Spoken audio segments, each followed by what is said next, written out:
Hey Geekscapists, it's Tessa Markle, one half of the team at Femme Regard podcasts, and I'm here to talk to you about one of my favorite things in the whole wide world, Lord of the Rings, but specifically the 20th anniversary of the movie, The Fellowship of the Ring.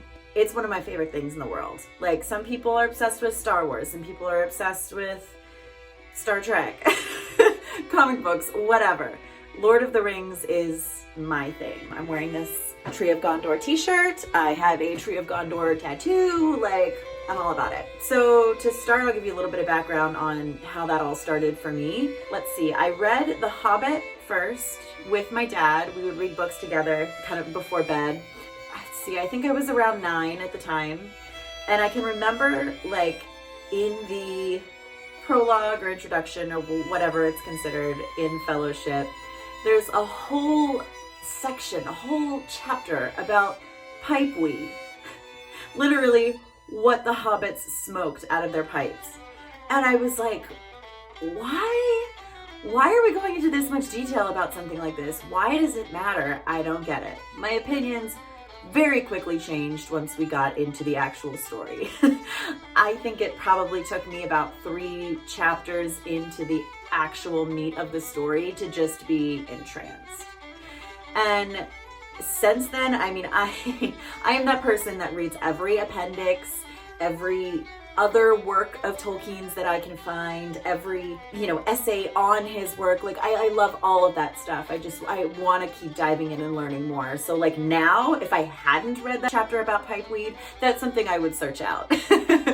But, as a 10-year-old, just being thrown into this completely fleshed out world that there were no questions. Like, everything was answered, everything was built. And these characters that were so dynamic and fun, because you got a little bit of everything. You had comedic relief with the hobbits.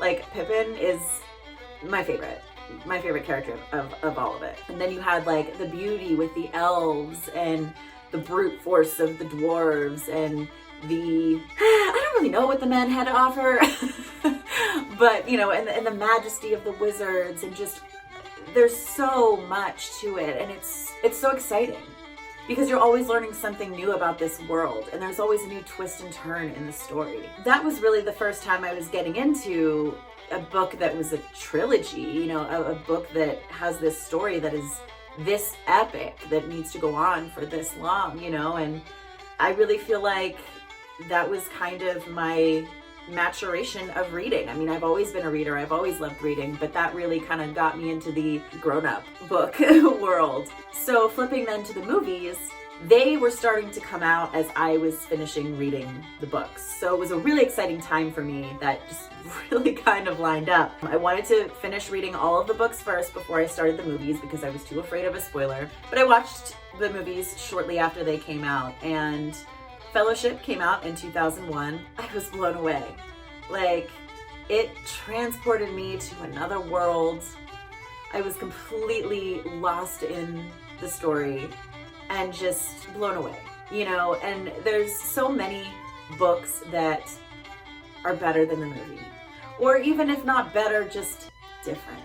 And yes, things are different in the book versus the movie. I mean, Tom Bombadil being one of the most notable things missing in the movie.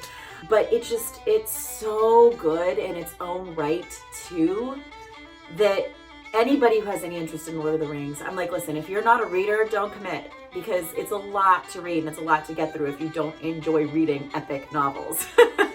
But do commit to the film. You can handle that, I promise you. Anybody can, and it's so worth it. When it came out, it had all the extra features too, of course, the special features as DVDs do, and I also got lost in that. I mean, I watched every single minute of those hours upon hours of special features, and let me tell you, I feel like I know those people. It was just so cool. I mean, and especially me as a little kid who wanted to be an actor, who wanted to be in this world, to see these people as real people too, and to see what went into it. And now, as an adult who is in that world, I'm an independent filmmaker and a professional actress, and to see it from that lens blows my mind. It's incredible what they could pull off. so many times. They're like, we didn't know we were doing. We weren't sure if this was gonna work. And it's such a huge scale movie that, I mean, I was certain that, you know, Peter Jackson was doing this all of his life and everybody in the studio were lifetime professionals doing this. And that is so not the case. And that's just absolutely amazing to me. I mean, the way they talk about their process making this film sounds like a totally just like low budget indie feature, which it's not. I mean, obviously, well, the budget was low for something of that scale, really, but you know, it was still multiple millions, so certainly not indie film. What they were able to pull off and create, that's what's really cool and innovative about this movie too. Even if you're not a huge Lord of the Rings fan, maybe fantasy isn't your thing, or you just don't really like this specific story, I think you can still appreciate this film as a finished product, because like mocap was still really being developed. It was still brand new, and Gollum like skyrocketed the popularity of mocap. I mean, Andy Serkis is like the mocap king, and he was Gollum, and this was still like when he was beginning that part of his career, you know. And Weta Workshop, you know, took off after this movie, and they were brand new. And it's just so cool to see how all of this stuff evolved from nothing. I don't know if any of you have ever seen Peter Jackson's first film. It is very not impressive.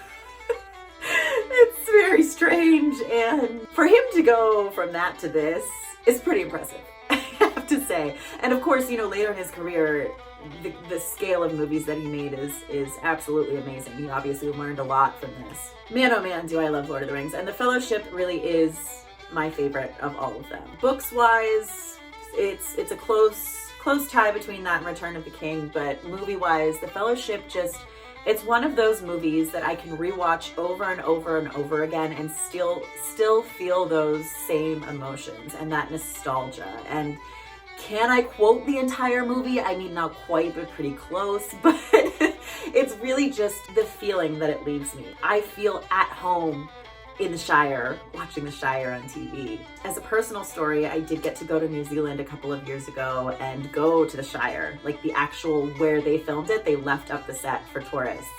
And some other locations. I mean, I hiked Mount Doom, you guys. Like, once in a lifetime dream come true for me. But it's just something so powerful about, especially the visuals and the characters and just what they really brought to the film. Any good story is going to make a good movie. But how well you do it visually, cinematically, presented to an audience of viewers as opposed to an audience of readers with their own imagination, that makes a huge difference. That takes a movie from good, watchable, like people are gonna go see it, to a box office, big time, Oscar winning, all of that stuff. They did a really good job. And I remember, you know, when it first came out and learning that it was filmed in New Zealand and thinking, you know, I really pictured England for the setting of this, and Tolkien did too. It really served the story well visually. They do have similar landscapes depending where in the country. Of course, Peter Jackson is from New Zealand, so he knew that country, he knew where to go. But I can only imagine, you know, location scouting, finding these places and saying, oh my God, that is perfect. That is the Misty Mountains. That is the Shire. That is Mordor. Like, I can only imagine that feeling. And as a filmmaker, I think that's really beautiful when you can find that. And these characters, these actors that played the characters, I mean, could they be any more perfect? They all suit their characters so amazingly well. I love hearing the behind the scenes stories, which you can find in the special features of the DVD, especially the extended version. But they all just got along like a family, and it's so fun, especially to see between the hobbits, Billy Boyd and Dominic Monaghan, who are Pippin and Merry. Their dynamic in real life is so much like their dynamic in the film that it's so fun to watch. And knowing that they didn't have to put that on, that it came naturally, makes it even more fun to watch, especially rewatching after knowing these things, you know. Sean Astin, who plays Sam Gamgee, like he is Sam. He so much is that character and just embodies him in real life. It's so fun. And I love that about movies too, is books are based on your own imagination, right? You know, like the writer's imagining these things as he's writing it, but you as the reader are going to bring it to life, but for yourself. So when you're watching a film, it's somebody else's job to bring that to life for you. And to see it done so well and so spectacularly and so immerseful, that's not a word, but I think you know what I mean. It really does immerse you in this world and this story, and the suspense build up is fantastic, and the comic relief is hilarious, and you know, you get the action, you get the romance, you really kind of get everything that you want in an epic film. And I think what I love the most specifically about The Fellowship compared to the others is that it is really world building, and I love that a lot. And you get to see what life is like normally for all of these creatures, as well as what it's like when they're thrown into this chaos. But me personally, I'm not really super into, you know, war movies and movies that are just pure action all the time. So for me, like The Two Towers, it was a lot of that. So I wasn't as entranced by that one. And in The Fellowship, it's just, you get to see everything. You get to see Rivendell, you get to see Lothlorien, you get to see Moria, you get to see the Shire. And for a 10-year-old girl who was imagining all these things in her mind and having all these fantasies of, if I were a hobbit, to actually get to see that on screen and for it to be even more amazing than I could have imagined, it was fantastic.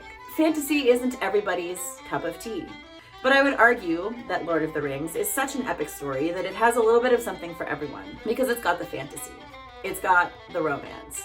There's not a ton of it, but what is there drives the story. It's really important. There's comedy. Again, I would argue the hobbits are some of the funniest creatures, although I will even say that Legolas and Gimli have a lot of comedy between the two of them. That's a lot of fun. And there's action. There's plenty of action.